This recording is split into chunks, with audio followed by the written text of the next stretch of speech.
like a lot of guys in the police force, he's gone through some life changes, probably divorce and all kinds of stuff like that. He has a daughter. He's not been the greatest father, but he's okay, provided for those in his charge. And, you know, of course, all that, you know, the cat gets set amongst the pigeons early on in the story, and it's not quite the same again. It's a one-way trip.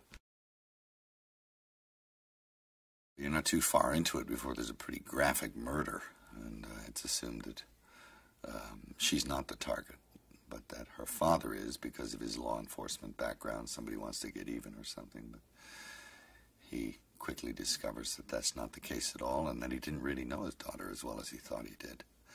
And he gets to know a little bit more about her in death than he did beforehand. And he becomes totally involved with her. Too late, of course. You know, it was one of the things about the original series that was kind of exciting. She'd just pop up after she was dead and start talking to him. But she wouldn't say anything that couldn't have been conceived in his own mind.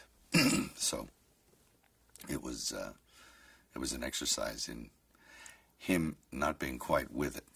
I mean, the stress, the strain, the traumatic experience of losing someone close to you like that had him just a little unhinged and probably walking around most of the time in a state of a near breakdown, which is, I hope, comes across with what I'm doing. He's you know, he should be right close to the edge, but not really letting it crack too much, because he's got a job to do. Stillness. Stillness has always been a stranger to me. He's very still, and I've tried to really, really rein him in. I'm inclined to pull too many faces and make too many movements, but in expression. But I think there's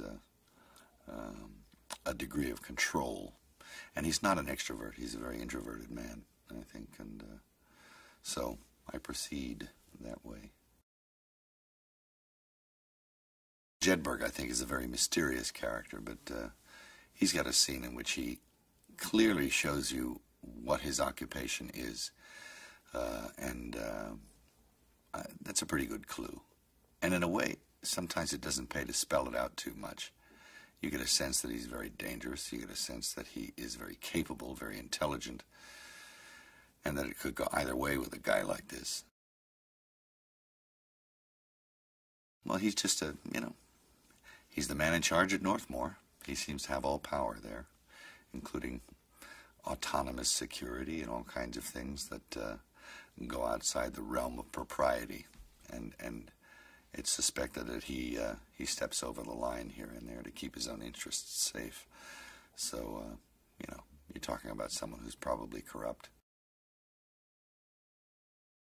To quote a memorable line from a film, it's like, you know, you start trading pretend punches and wrestling around with a guy half your age, and it gets, yeah, it leaves you sore. So, but you know what?